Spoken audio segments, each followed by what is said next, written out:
एक तो मेरा बैच थोड़ा लोअर था, वहाँ के बच्चों का ऐसा इन्वायरमेंट नहीं था कि पढ़ने वाले हों। तो एक मैं था और एक और मेरा एक फ्रेंड था, वो ही मतलब सीरियसली प्रिपेयर कर रहे थे उस बैच में।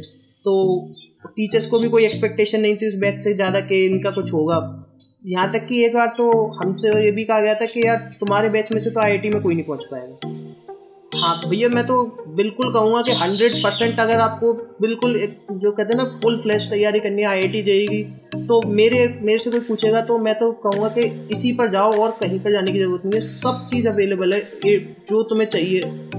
AIR 50 चाहिए तो मैं वो भी आ जाएगी, 50,000 चाहिए तो वो भी आ जाएगी। मेरे मेरे मैंने ये सीखा है कि यार जो IIT जेईई की जर्नी है वो फेलियर के ऊपर बिल्ड होकर सक्सेस आती है। कि ऐसा नहीं है कि तुम 11 से ही बिल्कुल 4 से चले जाओगे। बहुत मतलब होता है ऐसा, but most of the cases में नहीं होता।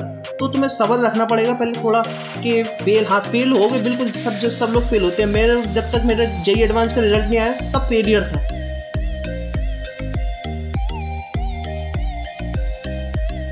So hello everyone, this is Samal from IIT Beach and welcome back to yet another podcast. Today we have with us Sagar from IIT Ropar CSE. उसका इसी साल JEE advance में selection हुआ है and वो भी मोहित त्यागी सर के batch में पढ़ा था, जो ड्रॉपर्स बैच है उनकी। सो उसकी स्टोरी भी बहुत सही है। So let's get into the podcast. Welcome to the show Sagar. Thank you Samit भैया for inviting me. So first of all मैं अपने इंट्रोडक्शन से स्टार्ट करना चाहूँगा। तो हेलो एवरीवन, मेरा नाम सागर सिंह है। मैं आगरा उत्तर प्रदेश से हूँ और इस साल मेरी जेईई एडवांस में 2832 रैंक आई है और जेईई मेंस में मेरी रैंक थी 10,230। तो बेसिकली मैंने इस साल ड्रॉप लिया था क्योंकि पिछले साल मैं एडवांस क्वालिफाई नहीं कर पाया था। बट इस साल मैंने मोहित त्यागी सर के जो भी कोर्स था उसको मैंने उसमें इनरोल करा और मतलब बिल्कुल जमा के मेहनत की और टीचर्स ने भी बहुत सपोर्ट किया और जो भी रिजल्ट आया उससे मैं बहुत ही सेटिस्फाइड हूँ और बहुत ही अच्छा लग रहा है मुझे। कि मुझे कभी नहीं लगता था कि मैं आईआईटी में भी मेरा सिलेक्शन हो पाएगा। तो मैं तो बहुत खुश हूँ। एंड तो तेरी स्टोरी से ही चालू कर देते तो मतलब तुमने 11th-12th कहाँ से पढ़ा, उसके बाद ड्रॉप ईयर की क्या स्टोरी थी? तो 11 से चालू कर देते। 11 से स्टार्ट किया था ना तुमने जेईई का? हाँ ओके भैया। तो भैया मैं बताता हूँ कि मैं जो 11th सबसे पहले मैंने 10th पास करके मुझे एक्चुअली कोई आइडिया नहीं था ना जेईई का ना नीट का। तो मतलब जिसने भी जो भी बता दिया तो मैंने वहाँ से स्टार्ट कर दिया है ना। तो पहले मैंने जैसे नीट के एक हफ्ते मैंने कोचिंग करी बट उसमें मेरे को कुछ पल्ले नहीं पड़ा तो वहाँ से मैंने हटा दिया। फिर मैंने रेजोनेंस आगरा ज्वाइन करा 11th में। तो वहाँ से मैंने 11th अपनी करी। जो भी था मतलब इतना ऐसा तो नहीं कहूँगा कि मैं बिल्कुल ही तोड़ फोड़ मचा दी उसमें कोचिंग में। हाँ बट मैं एक एवरेज स्टूडेंट तो था, तो मेरे मार्क्स ठीक ठाक आते थे। बट जो वहाँ था वो मुझे इतना समझ में नहीं आता था। तो जब मेरी 11th एंड हुई तो मैंने जब जेईई एडवांस के क्वेश्चन अपने ट्राई करना चालू करे तो मुझे पता चला कि यार इतना तो मेरे को आता ही नहीं है कि मेरा जेईई एडवांस में भी हो जाए। तो फिर क्या हुआ, लकीली मैं कहूँगा कोरोना जो आ गया वो मेरे लिए। तो मैंने कहीं से डिस्कवर करा मोहित त्यागी सर का चैनल। तो वहाँ से मैंने अपना स्टार्ट करा 12th ऑनलाइन। तो फिर मैं धीमे धीमे पढ़ता गया तो मतलब सब समझ में आने लग गया कि हाँ यार ये ऐसे ऐसे कॉन्सेप्ट होते हैं, ऐसे ऐसे लगाना होता है, ऐसे ऐसे स्टडी करनी होती है, मॉक टेस्ट ऐसे देने होते हैं।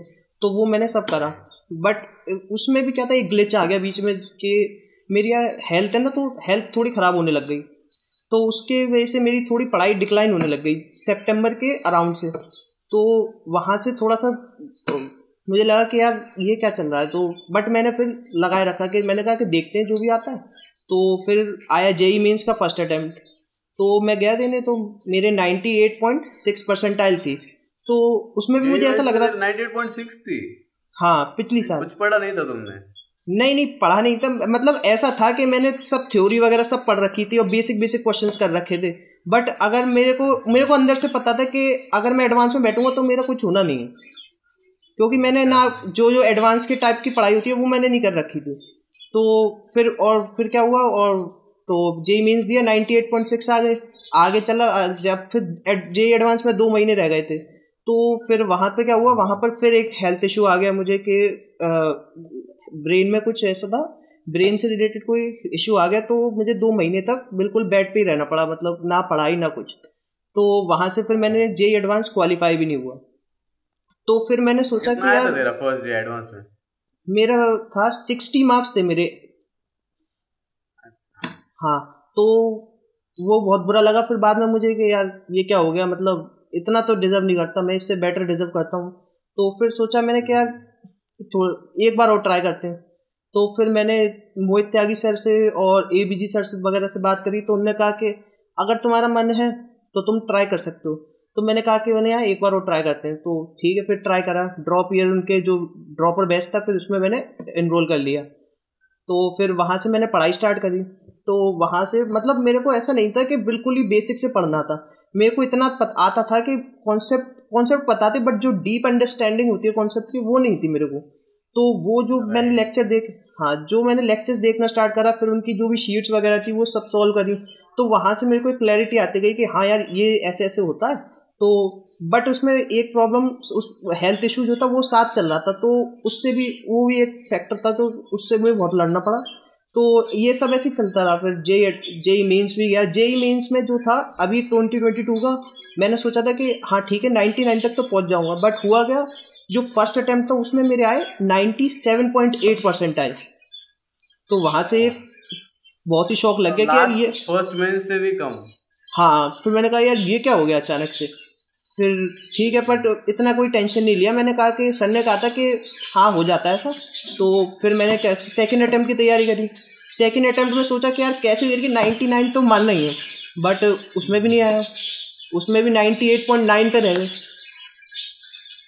ठीक है, तो फिर मैंने थोड़ा बात करा सर से कि सर ने कहा कि ऐसा कुछ नहीं है, अगर तुमने सारी जितने भी हमने बताया है, नोट्स फॉलो करे हैं, जितने भी मटेरियल सॉल्व करा है, तो एडवांस के लिए तुम कॉन्फिडेंट रहो और जो भी मॉक टेस्ट वगैरह वो दो, बिल्कुल अच्छा जाएगा एडवांस का। तो मैंने इतना फिर सोचा नहीं ज़्यादा, से एडवांस पे स्विच करेगा। तो एडवांस पे जैसे ही स्विच करा मैंने, तो वहाँ से मेरा स्कोर दिखा, मुझे थोड़ा इम्प्रूवमेंट होने लग गया। जो कि कैट्स, एक मोहित त्यागी सर का वो है कोर्स कैट्स, तो उसके मैंने टेस्ट देना जब चालू करे, तो शुरू में तो 5-6 टेस्ट में बहुत बुरे मार्क्स थे, मतलब 70, 80, 90, 100 मुश्किल से। बट धीमे धीमे वो इम्प्रूव होने लग गया। फिर मैंने क्या कहते हैं, जो जेई एडवांस के मॉक्स होते हैं, जो मतलब प्रीवियस ईयर पेपर्स होते हैं, वो लगाना स्टार्ट करे। तो उसमें मेरे को कॉन्फिडेंस आया कि हाँ यार मैं इतना तो कर सकता हूँ कि IIT में तो मैं पहुँच सकता हूँ कि 130, 140, 150 इतना मैं स्कोर आराम से कर सकता हूँ। तो ऐसे फिर मैंने कम से कम 2010 तक के तो सारे पेपर्स मैंने सॉल्व कर दिए, मतलब मॉक टेस्ट की तरह, कि आज सुबह एक पेपर करा, फिर उसी शिफ्ट के वो शाम को दूसरा पेपर करा। तो फिर वो करा मैंने, एनालाइज करा और जो भी टेस्ट थे वो एनालाइज करता रहा, और फिर जितनी ज़्यादा टेंशन नहीं ली मैंने कहा कि यार ठीक है जो भी आएगा वो देख लेंगे। तो फिर लास्ट का 1 महीना मैंने ऐसे ही करा। तो फिर ठीक है, फिर जेई एडवांस देने गए, बट क्या किस्मत पाई है, तो जेई एडवांस का पेपर ही 2022 का ऐसा आया कि उसमें बल्ले बल्ले हो गई बिल्कुल। मैथ्स का तो दिख ही नहीं रहा था, मैथ्स का तो पल्ले ही नहीं पड़ा कि यार क्या करना है। तो पहले 15 मिनट में ही मैंने सोच लिया कि यार मैथ्स तो बहुत टफ है, ये इसमें पढ़ गया मैं तो IIT भी गया। तो मैंने सोचा कि यार मैथ्स में इतना कर लेता हूँ कि कम से कम बस कट ऑफ पार हो जाए मेरी। तो मैंने 15 मिनट में ये करके, तो मैंने फिर मैथ्स में इतना कर लिया कि मेरे 18 मार्क्स आए थे अभी भी इस बार भी मैथ्स में, और बाकी का मैंने फिजिक्स केमिस्ट्री में थोड़ा स्कोर अच्छा कर लिया, तो मेरे इतने मार्क्स आ गए 134। बट फिर जब मैं एग्ज़ाम दे के आया ना, तो मुझे ऐसा लगा नहीं कि यार मेरी की इतनी रैंक आ जाएगी, कि मुझे लग रहा कि हाँ 7,000 तक 5,000 तक ऐसे कहीं रैंक आ जाएगी। बट फिर रिज़ल्ट आया, तो रिज़ल्ट आने के बाद खुशी डबल हो गई, फिर 2,000 के तक करीब रैंक आ गई। तो फिर सब जगह खुशी खुशी। तो फिर मैंने क्या किया यार, फिर मैंने जो भी अपने सर वगैरह से बात करी, तो उन्होंने कहा कि तुम थोड़ा सा अपने अंदर ही अंदर कॉन्फिडेंट थे, कि इसलिए हमने तुम्हें नहीं बताया, क्योंकि ताकि तुम मेहनत करना ना छोड़ो। तो मुझे लगा कि ये यार ये बहुत अच्छा है जो सर ने मुझे बताया कि लगे रहो, लास्ट तक लगे रहो, जब तक नहीं आ जाए, और रिजल्ट तो पक्का ही आना है। तो ये मेरे हिसाब से बहुत ही अच्छा हुआ मेरे साथ। तो ये मेरी स्टोरी थी भैया। एंड उसके बाद जब रिजल्ट आया तब उसके बाद की क्या स्टोरी थी, कैसी रिएक्शन थी तुम्हारे घर वालों की? तो भैया देखो, मेरे घर में तो मेरे घर के आसपास तो ऐसा माहौल है कि यहाँ पर IIT और IITI में कोई डिफरेंस नहीं है। अच्छा, सच बता रहा हूँ। हाँ, तो यहाँ पर तो मेरे जो खुशी जो थी वो सिर्फ मुझे थी कि यार मेरी इतनी रैंक आ गई और कोई इतना मम्मी पापा को छोड़ के ज़्यादा कोई लोगों को पता ही नहीं था, तो कैसी खुशी। तो ठीक है, फिर मैंने थोड़ा बहुत चिल मारा, बढ़िया दोस्तों वगैरह को फ़ोन करा, टीचर्स वगैरह से भी बात करी, तो उन्होंने भी कहा कि हाँ बहुत अच्छा है, अब आगे भी ऐसे ही करते रहो। तो ऐसा फिर जब तक 10-15 दिन ऐसे ही चलता रहा। तो ये बिल्कुल एंड तक मेरी स्टोरी थी। अच्छा, तूने ऑलमोस्ट सब चीजें एक्सप्लेन कर दी, मैं बीच में टोकना नहीं चाहता था, तू एकदम अच्छे से एक्सप्लेन कर रहा था। बट मुझे कुछ कुछ डाउट्स है, तो मतलब जो बाकी लोगों को भी होंगे, तो सबसे पहले ये बता, जब तूने 12th में स्टार्ट कर दी, ठीक है, 12th में तूने मोहित त्यागी सर का चैनल डिस्कवर किया, तब तूने कुछ बैच से ज्वाइन की थी या उनकी, या फिर सिर्फ यूट्यूब से पढ़ रहा था उनका?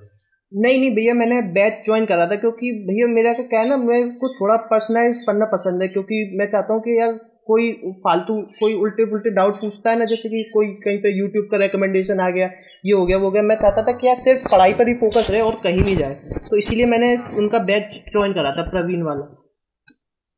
मतलब प्रवीण बैच ज्वाइन किया था तूने? हाँ हाँ। ओके, एंड तू क्या रिव्यू देगा उसके, कि किसी को अगर ज्वाइन करना है तो कर सकता है?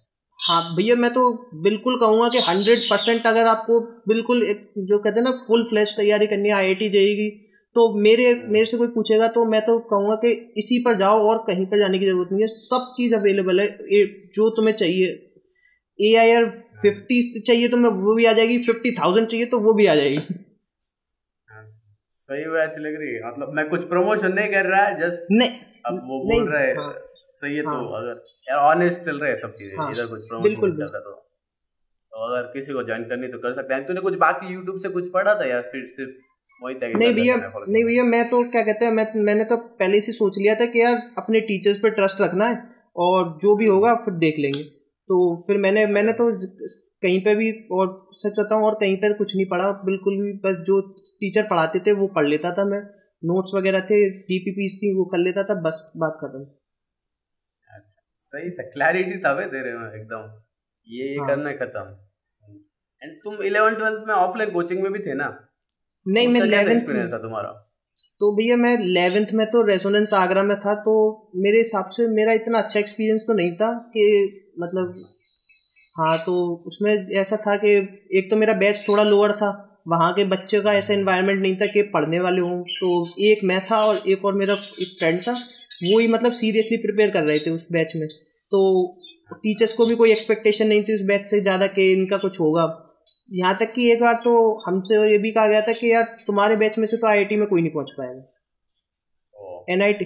हाँ, तो बस ऐसे ही माहौल था, तो मैंने कहा कि यार इतना डिमोटिवेटिंग माहौल है, तो यहाँ से तो पहले निकलना पड़ेगा तभी कुछ हो पाएगा, तो फिर मैंने 11th में, वो 12th में उसको छोड़ दिया।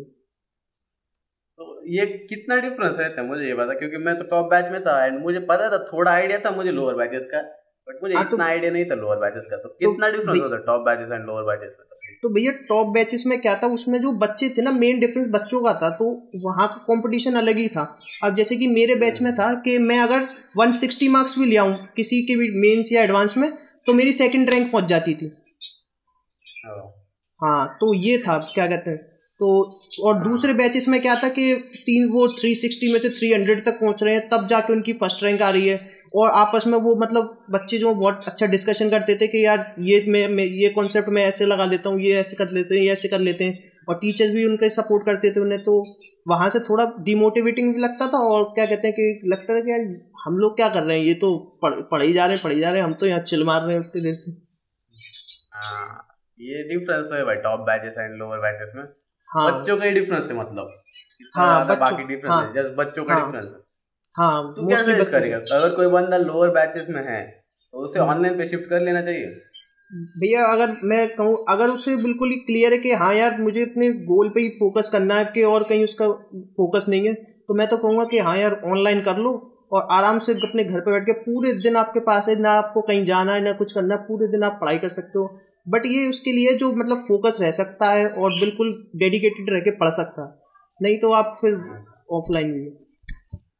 तो तुम्हारे कुछ डिस्ट्रैक्शंस थे 11th-12th में, जब तुम हाँ, ऑनलाइन पढ़ रहे थे या ऑफलाइन पढ़ रहे थे? हाँ भैया, बिल्कुल जो नॉर्मल जिसके जो सबके डिस्ट्रैक्शंस होते हैं, जैसे कि अब जैसे कि गेम वगैरह में तो मैं नहीं था, बट हाँ ये था मुझे घूमने का बहुत शौक है, तो कभी घूमने निकल जाता था, कभी कुछ, और जैसे कि कभी टीवी देख लिया, कभी फ़ोन वगैरह में इतना यूज़ नहीं करता था, ड्रॉप ईयर में थोड़ा बहुत करा था, बट 11th-12th में इतना नहीं यूज़ करता था मैं, तो हाँ, तो था मेरा कि मतलब कि बाहर किसी दोस्त ने बुला लिया तो हाँ यार चलो घूमने चलते हैं, कभी भी निकल पड़े, ऐसा तो होता था। और और जैसे कि अब क्या, जैसे कि अपोजिट जेंडर को लेकर थोड़ा बहुत होता है मतलब हाँ, तो वो तो चलता है। तो वो तो फिर मैंने ये नहीं करा कि बिल्कुल ही काट दिया उसे, तो थोड़ा थोड़ा कम करता रहा कि हाँ यार, अगर मैंने 4 घंटे पढ़ लिया तो आधा घंटा फिर थोड़ा डिस्ट्रैक्ट हो गया, 4 घंटे पढ़ लिया फिर थोड़ा डिस्ट्रैक्ट हो गया। तो मैं ऐसा नहीं कि गिल्ट नहीं लेता था कि हाँ यार होता है ये नेचुरल है, इसको मैं कुछ ज़्यादा कर नहीं सकता, सिर्फ कम करने के, बिल्कुल नहीं कट कर सकता। तो ऐसे करके मैंने सही करता रहा, फिर तो ऐसे ही चलता रहा। हाँ, सबसे इम्पोर्टेंट चीज अच्छे से नोट आउट की गिल्ट नहीं रखना चाहिए तुम्हें बस। हाँ जब गिल्ट आ जाता है ना तब ज्यादा हाँ चीजें खराब होने लगती है, तुम लोग और ज्यादा तो डिस्ट्रैक्ट होते हो और चीजें बढ़ हाँ जाती है। गिल्ट मत रखना कभी बस। हाँ, तो भैया मैं ये और कह रहा था कि यार बहुत से मैंने देखा है मेरे आसपास के थे कि वो मतलब एक बार उन्होंने 4 दिन पढ़ना छोड़ दिया, तो वो क्या करते थे अच्छा। कि यार अब तो गया अब कुछ नहीं होगा। तो वो मैं कहूँगा कि अपनी तारीफ नहीं करूँगा, बट हाँ मेरे में ये था कि यार मैं भले 4 दिन नहीं पढ़ूँ, 5 दिन नहीं पढ़ूँ, पर मैं फिर बाद में दोबारा जरूर पढ़ता था। तो ये मुझे लगता है कि ये था पॉइंट कि हाँ जिसकी वजह से अब मैं जो भी आईआईटी में पहुंचा हूँ, तो ये एक मेन था कि मेरे पास मतलब प्रॉब्लम थी, ऐसे नहीं है कि बिल्कुल प्रॉब्लम नहीं थी, हाँ प्रॉब्लम थी, बार बार डिस्ट्रैक्ट होना, कभी हेल्थ खराब हो जाना, कभी कुछ। तो बट ये था कि हाँ उनको ओवरकम करके फिर दोबारा पढ़ना, तो ये एक इम्पॉर्टेंट फैक्टर मुझे लगा कि हाँ ये अगर ज़्यादातर जो भी मेरे दोस्त हैं जो भी आईआईटी में पहुंचे हैं उनके साथ भी सेम यही बात है। तो अभी बैकलॉग का डिस्कस करते, तो कुछ बैकलॉग था तेरा या कैसा सीन था बैकलॉग का, क्योंकि सब हाँ पे तो होता भैया है कुछ। जैसे हाँ तो जैसे कि मैंने बताया कि मैंने 11th जब रेजोनेंस से ख़त्म करी थी, तो मेरे को मतलब चैप्टर्स मैंने पढ़ लिए थे, बट लास्ट के टाइम उनने अच्छा थोड़े बहुत चैप्टर्स जो थे वो स्किप से ही हो गए थे, जैसे कि कोनिक सेक्शन हो गया, और थोड़े बहुत ऑर्गेनिक में चैप्टर्स थे, ऑर्गेनिक, और थोड़े बहुत फिजिक्स में भी थे, तो वो मैंने कवर करने वो मुझे कवर करने थे 12th में। तो मैंने क्या करा, मैंने पहले कहा कि यार पहले 12th का मैं अच्छे से कर लेता हूँ, क्योंकि मुझे इतना तो आता था कि जो 12th में बेसिक्स लग रहे हैं चैप्टर्स के वो तो मुझे पता थे, बट हाँ इतना नहीं आता था कि बिल्कुल एडवांस का कर दूंगा। तो मैंने पहले 12th अपना कंप्लीट करा नवंबर तक, फिर नवंबर तक कंप्लीट करके मैंने फिर मोहित त्यागी सर के जो लेक्चर्स थे जो यूट्यूब पर पढ़े थे, क्योंकि सब अपलोडेड है उनके चैनल पर, तो वहाँ से मैंने अपने जो भी बैकलॉग्स थे वो क्लियर करे, और फरवरी तक मेरा मतलब रिवीजन और बैकलॉग सब क्लियर हो गया था। तो इसी की वजह से मुझे लगता है कि 98.6 आ गए थे पिछले साल। इसी को क्या सजेशन देगा तू, जिन लोगों का बहुत बैकलॉग है उन लोगों को कैसे पढ़ना चाहिए, लाइक बैकलॉग कैसे क्लियर करें? तो भैया ये तो मैं बस जो मोहित त्यागी सर ने मुझे बताया था, मैं तो वही कहूँगा कि सबसे पहले हमारी जो लेक्चर्स हैं उसके वो बिल्कुल तैयार होने चाहिए, मतलब उनको बिल्कुल तरीके से वॉच करना चाहिए।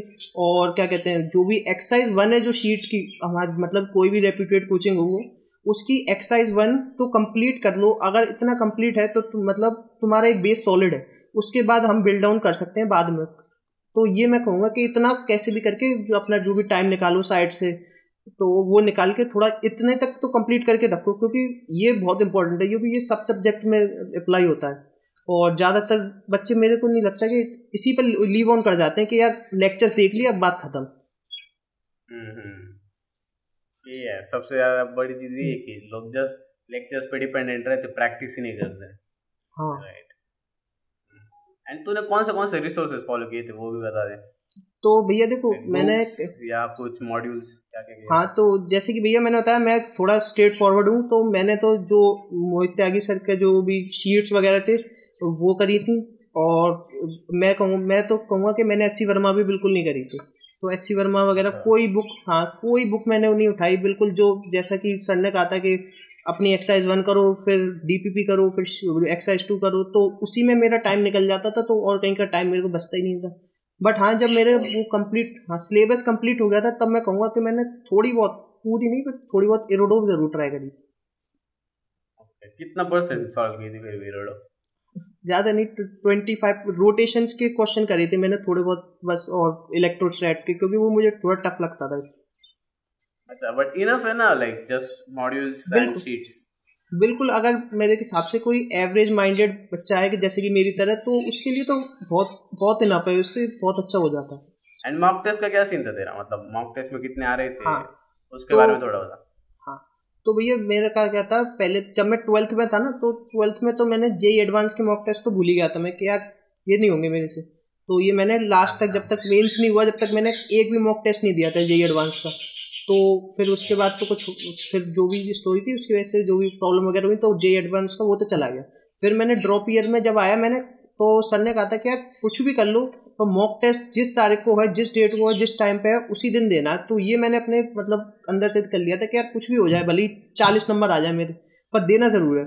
तो वो मैं रेगुलरली देता था। मतलब अब मैं ये नहीं कहूँगा कि बिल्कुल ही ख़राब नंबर आते थे मेरे, के कुछ नहीं आता था। हाँ, एवरेज नंबर आते थे, 150 आ गए, 160 आ गए, कभी 180 आ गए मीन्स में, कभी 190 भी आए, 200 भी आए, लास्ट तक पहुँचते पहुँचते 200 आने लग गए मीन्स में।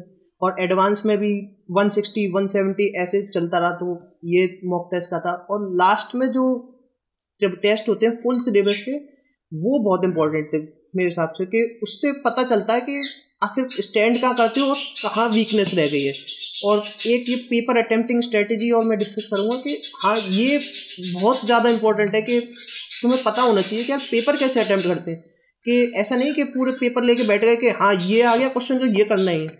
तो पेपर के हिसाब से मोल्ड होना चाहिए कि अगर मैथ्स का टफ है तो फिजिक्स केमिस्ट्री कर लो, अगर केमिस्ट्री, ऐसा भी बहुत से कहते हैं कि नहीं यार मुझे तो मैथ्स पसंद है तो मैथ फोड़ दूंगा पूरी, बट फिर ऐसे ही हो जाता है, कभी कभी पेपर आ जाता है टफ। तो यही मोहित त्यागी सर ने मुझे समझाया था कि हर सब्जेक्ट मेरा कम मिनिमम लेवल तक प्रिपेयर होना चाहिए, हर चैप्टर जो है एक मिनिमम लेवल तक होना चाहिए, ताकि अगर कोई बेसिक सा क्वेश्चन आए तो वो एटलीस्ट मैं बिना बिल्कुल एक्यूरेसी से कर डालूँ। तो यही मैंने मॉक टेस्ट में अपने देखा था कि मैं दो शिफ्ट में अटैम्प्ट करता था। पहले एक देख लिया 1.5 घंटे तक की एक शिफ्ट कि उसमें सारी इजी क्वेश्चन निपटा दिए। फिर जो 1.5 घंटे की शिफ्ट थी उसमें मैं ऐसे क्वेश्चन करता था कि ये मुझे लग रहा है कि हाँ हो जाएगा बट थोड़ा टाइम लगेगा उसमें। और जो टफ होते थे वो तो basically most of the time होते ही नहीं थे, तो उनमें तो मैंने फोकस ज़्यादा करा ही नहीं। कैसे करना है, राइट? हाँ बिल्कुल, ये तो मैंने पहले ही मुझे मतलब क्लियर कर लिया था जब मेरा जेई एडवांस फर्स्ट वाला बिल्कुल ख़राब हो गया था कि तो हाँ, तो ये जब मेरा जेई एडवांस जब ख़राब हो गया था पिछले साल, तो मैंने तभी मुझे पता चल गया था कि यार हाँ इस एरिया पे तो अगर मैंने अच्छे से वर्क कर लिया तो भले ही मेरे क्या कहते हैं मुझे इतना ज़्यादा नहीं आता उस सिलेबस में, बट उसी का आउटपुट बहुत ज़्यादा आ जाएगा मेरे पास। तो ये मेरा था कि मॉक टेस्ट के लोग, हाँ तो ये बहुत ही इंपॉर्टेंट था मेरे लिए, मेरे हिसाब से। इसी वजह से मेरी रैंक जो है, क्योंकि आपने देखा मेंस में मेरी थी 10,000 करीब रैंक, तो वो ही एडवांस में जाकर 2800 के करीब हो गई। तो इसी वजह से मोस्ट ऑफ द पार्ट इसी की वजह से आता है कि मॉक टेस्ट मुझे को अटेम्प्ट करना आ गया अच्छे से। अच्छा, सही है तेरा भाई सच में। एंड रिवीजन स्ट्रेटेजी क्या फॉलो की थी तूने, या मॉक टेस्ट से रिवीजन हो रही थी तेरी? नहीं भैया, मैं कहता कि मैं एक तो अपने नोट्स जो हैं वो रेगुलरली रिवाइज करता था कि उसमें से कुछ भी एक भी ऐसा पॉइंट नहीं रह जाए कि यार बाद में मेरे को ये हो कि यार ये भूल गया मैं। तो वो मैं नोट्स हर हफ्ते में 2 बार रिवाइज कर लिए। और फिर हम जो कंपटीशन की जो थी रिवीजन डीपीपीज मिलती थी तो वो मैं कर लेता था। तो बस यही मैंने लास्ट के 3-4 महीने तो यही फॉलो करा कि रिवीजन डीपीपी करना और अपनी नोट्स जो है वो रिवाइज करना, मॉक टेस्ट देना, बस। सही, मतलब इनफ है ना इतना रिवीजन करने के लिए? हाँ हाँ बिल्कुल इनफ। एंड तेरी ड्रॉप ईयर स्टोरी अपन थोड़ा मिस आउट कर गई यार, तो जस्ट फास्ट में बोल दिया वो चीज़ है, बट हाँ ड्रॉप ईयर की एग्जैक्ट स्टोरी क्या थी? क्योंकि ड्रॉप ईयर भाई बहुत क्रेजी चीज होती है। उसकी तो क्या मेंटालिटी क्या शिफ्ट हो रही थी तुम्हारी, मतलब किस लेवल की थी ड्रॉप ईयर स्टोरी? हाँ तो भैया क्या थे, एक तो मेरे को मैंने जैसे बताया कि हेल्थ इशू आ गया था बहुत तगड़ा, तो उसे पहले ओवरकम करना, पहले तो मुझे पढ़ाई तो बाद में करनी थी, पहले उसे ठीक करना था। तो 2-3 महीने तो मैंने बिल्कुल जैसे कहते हैं कि ना नॉर्मल 5-6 घंटा बिल्कुल करता था कि यार ठीक है जो लेक्चर पढ़ा दिया वो कर लिया, एक्सरसाइज 1 कर ली, है ना। तो फिर ऐसे करता रहा। फिर जनवरी तक आते आते मेरे बिल्कुल मतलब ठीक होने लग गया कि हाँ अब मैं बिल्कुल नॉर्मल हूँ, कि अब मैं कर सकता हूँ। तो फिर वहाँ से मैंने थोड़ी स्पीड पकड़ी कि अब मैंने फिर एक्सरसाइज 2 लगाना चालू करी जो भी शीट की थी अपनी। तो फिर ऐसे ही चलता रहा फिर। और मैं ये और कहूँगा भैया कि बहुत से क्या होते हैं ना कि बिल्कुल वो ब्रेक नहीं लेना चाहते बीच में कि यार अब बिल्कुल 1 साल बिल्कुल देवदास बन जाएंगे, कुछ नहीं करेंगे। तो मैं ऐसा नहीं था, मैं सोचता हूँ कि बीच बीच में मैं घूमने भी चला जाता था, कभी बर्थडे आया तो न्यू ईयर पे होगा तो पार्टी कर आया, कभी कुछ कर आया कभी कुछ कर आया, ताकि उससे थोड़ा मतलब मेंटल स्टेट थोड़ी ठीक रहती है कि यार कम से कम कुछ तो फन है लाइफ में, कि ऐसा नहीं कि पूरे दिन बैठ के मतलब पढ़े जा रहे हैं। तो उससे एक माइंड रिफ्रेश भी होता है और एक नई एनर्जी सी भी आ जाती है कि हाँ यार अब से अब और करेंगे। तो ये मेरा था कि ये मैंने रेगुलरली रखा कि 1 महीने में करीब 1 बार 2-3 बार घूम आया एक दिन। तो ऐसे करके मैंने जैसे भी अपना था वो मेंटेन रखा कि पढ़ाई भी ठीक है और थोड़ा चिल भी ठीक है। तो ऐसे करके मैंने मेंस तक मैं ऐसे ही चलता रहा। फिर लास्ट का जब 1 महीना रह गया था एडवांस में, तब बहुत से बच्चे मैंने देखा बहुत ज़्यादा नर्वस हो जाते हैं कि यार अब क्या होगा, ये होगा वो होगा। तो मेरा थोड़ा अलग था कि मैं तो बिल्कुल चिल था। मैंने कहा कि यार सर ने कहा था कि इतना कर लेना कि बाद का रिजल्ट तुम्हारा सही आएगा। तो फिर मैंने छोड़ दिया। मैंने कहा कि यार पढ़ाई मैंने करी है और जो भी सर ने बताया वो मैंने करा है और जो सर बता रहे हैं वो मैं करता जा रहा हूँ। तो बस इतना बहुत है, इससे जो भी रिजल्ट आएगा उससे मैं बिल्कुल संतुष्ट रहूँगा। तो ये मैंने बिल्कुल लोड नहीं लिया, मतलब कि यार कि ऐसा हो जाएगा कि ये रैंक नहीं आई तो क्या होगा, कि 5000 रैंक नहीं आई 10,000 आ गई तो क्या होगा। तो बिल्कुल चिल माइंड से और पढ़ाई करता रहा। बस इससे मुझे लगा कि ऐसे ही ड्रॉप ईयर पूरा निकल गया और कोई ज़्यादा स्ट्रेस वगैरह लिया नहीं। तो ठीक है, ऐसे ही चल।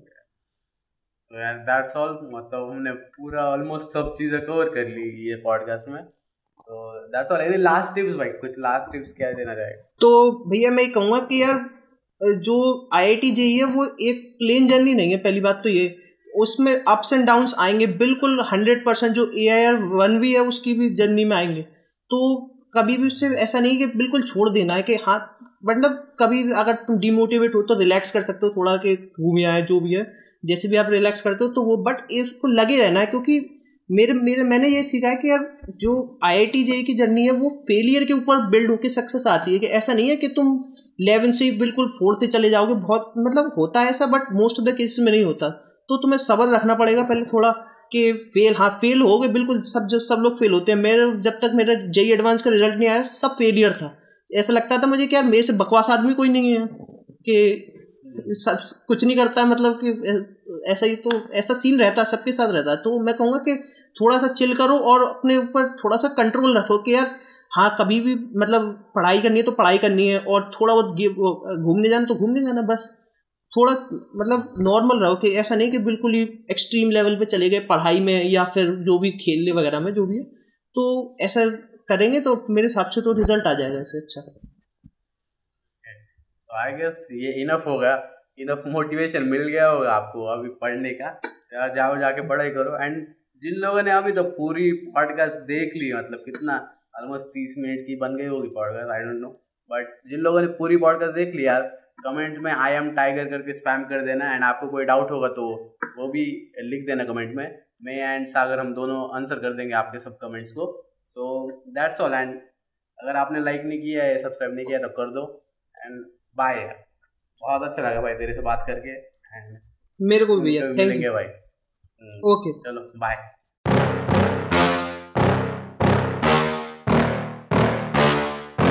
Yeah. Please tell me that I can't, that I won't, that I fail, that I'll never make it out, yeah. Please tell me all the bad, never good, fill my head full of every single doubt, yeah. Please say any negative thoughts, I pop off when I hear people say I cannot. I get off to the thought of proving everyone wrong, I won't stop to the top, so you better back off and get lost.